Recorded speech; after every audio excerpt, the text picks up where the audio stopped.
और इन चीजों में से एक भी चीज मिस हुई तो कीड़ा नहीं लगेगा, कीड़ा नहीं आएगा, डर के मारे वो बाहर नहीं आएगा।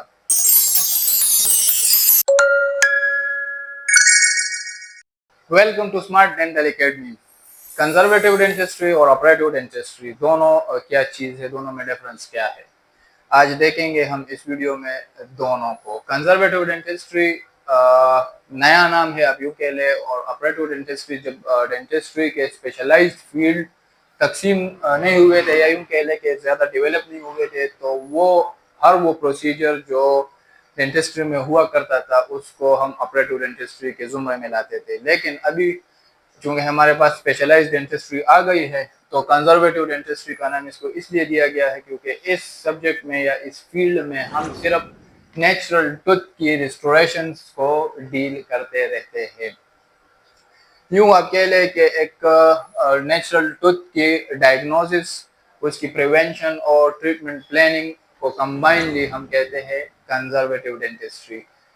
डायग्नोसिस किस तरह आ जाती है? डायग्नोसिस हम यूं समझ ले कि डायग्नोसिस एक दांत पे कीड़ा लगा हुआ है और हमने उसमें ये देखना है कि ये किस पोजीशन पे लगा हुआ है, कितनी डेप्थ में लगा हुआ है और इसके साथ करना क्या है, इसने नुकसान कितना किया हुआ है। तो ये सब चीज़ें आ जाती है डायग्नोसिस में।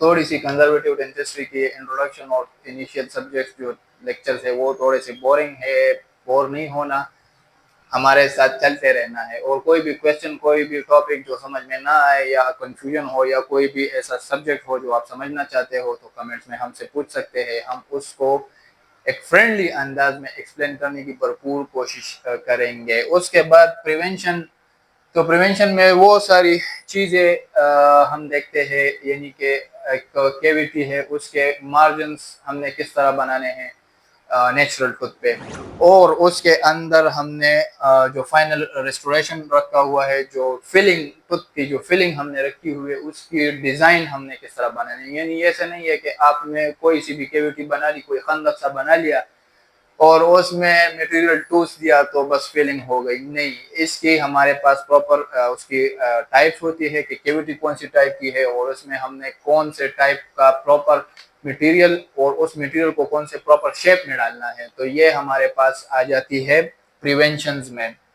और थर्ड जो चीज़ है ट्रीटमेंट, तो ट्रीटमेंट प्लान वही जो प्रिवेंशन वाली बातें है कि हमने किस टाइप के कैविटी के साथ हम डील कर रहे हैं और उसको हमने किस टाइप के मटेरियल से फिल अप करना है, तो वो हमारे पास आ जाता है प्रिवेंशन में। यानी डायग्नोसिस, प्रिवेंशन और ट्रीटमेंट प्लानिंग एक नेचुरल टूथ की रिस्टोरेशन के लिए, इन सब चीज़ों को मिल मिला के हम कहते हैं कंजर्वेटिव डेंटिस्ट्री। कंजर्वेटिव डेंटिस्ट्री में बल्कि आप यूं समझ ले कि आज हम एक दांत को कीड़ा लगाएंगे। हाँ, कीड़े तो आपने बहुत से देखे होंगे लेकिन दांत का कीड़ा आपने नहीं देखा होगा। तो आज हम एक नेचुरल टूथ को कीड़ा लगाते हैं और इस प्रोसेस को देखते हैं कि ये प्रोसेस किस तरह होता है। नेचुरल टूथ पे कीड़ा हमारे पास, इस प्रोसेस को समझने के लिए एक ट्रायड होता है। उस ट्रायड में हमारे पास ये 3 सर्कल है। फर्स्ट उसमें आ जाता है होस्ट, फिर सेकंड में आ जाता है हमारे पास पैरासाइट्स, और थर्ड सर्कल में होता है मीडियम। यानी होस्ट में हमारे पास कौन कौन सी चीजें होती है, ये 3 सर्कल, ये 3 चीजें हमारे पास होंगी और नेचुरल टूथ पे कैविटी डेवलप होगी। और इन चीजों में से एक भी चीज मिस हुई तो कीड़ा नहीं लगेगा, कीड़ा नहीं आएगा, डर के मारे वो बाहर नहीं आएगा।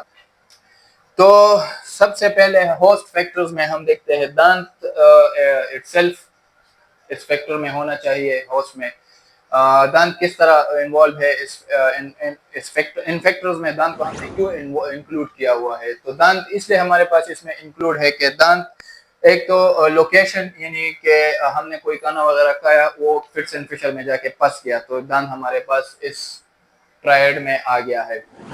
या इन कांटेक्ट पॉइंट्स के बीच में कोई चीज, कोई फूड पार्टिकल एक्यूमुलेट हो गई और प्लग फॉर्मेशन उधर हो गई, तब भी दांत ही की वजह से ये हमारे पास इस ट्रायड में इंक्लूडेड है। और दूसरी बात, दांत की कंपोजिशन, यानी कि हमारे पास दांत में फ्लोरीन, कैल्शियम और टिन की मिकदार अगर कम होगी एक दांत में, तो उस दांत में कैरीज सस्पेक्टेबिलिटी, यानी कि वो दांत कीड़ा लगने प्रोन होगा, कीड़ा लगने के लिए। ठीक है, डेंटल कैरीज या डेंटल केविटी या डीके, टूथ डीके, कुछ भी आप कोई भी नाम दे लो, क्योंकि एक फ्रेंडली चैनल है और हमने सिर्फ आपको समझाना है। ठीक है, और उसके बाद सेकंड जो मेजर पॉइंट हमारे पास होस्ट में आता है तो वो है सिलाइवा। सिलाइवा हमारे पास किस तरह इस चीज में इंक्लूडेड है, तो सिलाइवा की भी कंपोजिशन अगर हाई ऑर्गेनिक कंटेंट इसमें है तो यार एक तो ये नाम, ये लफ्ज मेरे मुंह पे आता नहीं है, उस दांत में हमारे पास कीड़ा लगने के चांसेस ज्यादा होंगे। और उसके बाद पीएच, यानी हाई हाई अल्कलाइन पीएच अगर सलाइवा का होगा तो उस आदमी को या उस बंदे को कीड़ा नहीं लगेगा। और उसके बाद विस्कोसिटी, यानी एक बंदे की सलाइवा विस्कस है, बहुत ही ज्यादा गाढ़ी है, तो उसको केविटीज लगने के चांसेस बहुत ज्यादा होते हैं। और एक बंदे की सलाइवा पतली है, लेस विस्कस है, तो उसमें उसको केविटीज लगने, कैरीज लगने के चांसेस कम होते हैं। इसके बाद हमारे पास फ्लो ऑफ द सलाइवा होता है, यानी सलाइवा सलाइवा हमारे पास एक्चुअली जब फ्लो इस ये दांतों के बीच में फ्लो करता रहता है, तो ये हमारे पास एक प्रोटेक्टिव मैकेनिज्म होता है, दांत को कीड़ा लगने से ये चीज, ये फ्लो ऑफ सलाइवा बचाती है। और उसके बाद एंटीबैक्टीरियल एक्टिविटीज और एंटीबॉडी एलिमेंट्स जो सलाइवा में हमारे पास होते हैं, तो वो भी इस ट्रायड में एक मेजर रोल अदा करते हैं। उसके बाद सलाइवा के बाद मस्कुलर एक्टिविटीज भी एक फैक्टर है जो हमारे पास होस्ट वाले सर्कल में आती है। होस्ट, ये ट्रायड को आप फिलहाल छोड़ दे, ये फैक्टर्स आप जान ले के कौन कौन सी चीजें होस्ट वाले सर्कल में आती है, तो उसके बाद फिर नेक्स्ट आपको बताएंगे। तो मस्कुलर एक्टिविटीज, यानी मस्कुलर एक्टिविटीज में हमारे पास टंग, चीक, लिप्स और मसल ऑफ द फेस, यानी फेशियल मसल जो है, यानी एक बंदा है उसके मूवमेंट बहुत कम है, टंग की मूवमेंट, लिप और ये मसल ऑफ द फेस की मूवमेंट बहुत कम है, तो वो बंदा, उसमें कैविटीज और डेंटल कैरीज लगने के चांसेस बहुत ही ज्यादा होंगे। और एक बंदा है जो बोलता रहता है, तोते की तरह बोलता रहता है, तो उसको इस जुमरे में डेंटल कैरीज लगना थोड़ा सा मुश्किल होता है, क्योंकि उधर मूवमेंट्स, मसल्स की मूवमेंट एक्टिविटी ज्यादा है और सलाइवा बहुत ज्यादा मूव कर रहा होता है, तो प्रोटेक्शन हो रही होती है। उसके बाद हैबिट्स आ जाती है, यानी कि एक बंदा है वो हर टाइम स्नैक्स खाता रहता है, बर्गर खाता रहता है, जंक फूड जो भी आ जाती है उसमें हैबिट्स में, या कोई जो हमारे पास ये बेवरेजेस वगैरह होती है कार्बोनेटेड वगैरह, तो वो भी बहुत ही ज्यादा हाईली केविटीज और कैरीज बनाने का काम कर रही होती है, तो हैबिट्स भी इसमें इंक्लूडेड है। और उसके बाद एज, यानी आप यूँ समझ ले कि दांत में कीड़ा लगने का जो एज है वो 14 साल से लेके 20 साल के एज वाला जो पोर्शन है, तो उसमें सबसे ज्यादा चांसेस होते हैं कीड़ा लगने के। और उसके बाद एनवायरनमेंट आ जाता है। एनवायरनमेंट, अब एनवायरनमेंट और कीड़े का क्या ताल्लुक, आप ये समझ रहे होंगे, ये सोच रहे होंगे। तो फास्फेट कंटेंट हमारे उसमें फूड में और पानी में, और एक चीज और फ्लोरीन कंटेंट, फ्लोराइड कंटेंट जो होता है पानी का, यानी आपने सुना होगा कि फलानी जगह का पानी जो है वो सही नहीं है और उस जगह के लोगों को बहुत ज्यादा कीड़ा लगा होता है, तो वो यही चीज होती है कि कंटेंट उनमें कम और ज्यादा होता रहता है। इसी तरह ये कैविटीज के बनने में हमारे पास इन फैक्टर्स का काम होता रहता है। तो वापस आते हैं ट्रायड पे। ये जो मैंने जितने सारे फैक्टर्स बताए, ये हमारे पास इस ट्रायड में सिर्फ होस्ट वाले सर्कल में ये चीजें सारी फैक्टर्स आती है। उसके बाद जो सेकंड हमारे पास है वो सेकंड सर्कल पैरासाइट, यानी माइक्रो ऑर्गेनिज्म। अगर होस्ट है, जो फैक्टर्स मैंने बताए वो है, और उसके बाद पैरासाइट्स यानी माइक्रो ऑर्गेनिज्म है, तो दांत में कीड़ा लगने के चांसेस ज्यादा होंगे। माइक्रोब्स, इसमें स्ट्रेप्टोकोकस म्यूटेंस जो है वो सबसे ज्यादा मशकूक समझा जाता है, क्योंकि वो एक पॉलीसेकेराइड, स्टिकी पॉलीसेकेराइड एक स्ट्रैंड प्रोड्यूस करता है, और वो स्टिकी पॉलीसेकेराइड जो होता है वो प्लाक फॉर्मेशन में, प्लाक को दांत के सरफेस पे चिपकाने में सबसे ज्यादा किरदार अदा करता रहता है। तो इस वजह से पैरासाइट जो हमारे पास ट्रायड है दांत में कीड़ा लगने का, उसमें पैरासाइट्स यानी कि माइक्रो ऑर्गेनिज्म ये किरदार अदा कर रहे होते हैं। थर्ड हमारे पास जो है इस ट्रायड, इस सर्कल में हमारे पास है मीडियम। मीडियम, अब आप सोच रहे होंगे कि मीडियम एक बहुत बड़ी बला होगी। मीडियम कोई इतनी बड़ी बला नहीं है। मीडियम हमारे पास थर्ड मेजर फैक्टर है दांत में कैविटीज या कीड़ा लगने के फैक्टर्स में।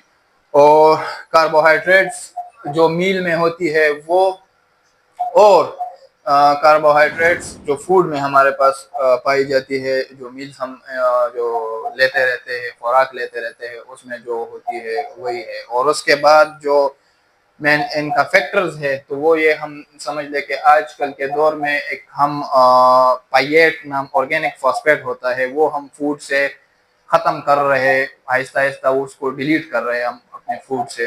तो वो एक फैक्टर आ जाता है मीडियम में हमारे पास। उसके बाद कैरियोजेनिक फैक्टर्स जो होते हैं, जो हमारे पास कैरीज बनाते रहते हैं, उनको हम फूड में बहुत ही ज्यादा ऐड कर रहे हैं, यानी कि सक्रोज, फ्रक्टोज, ग्लूकोज और लैक्टोज जैसी चीजें जो आपने देखी भी होगी।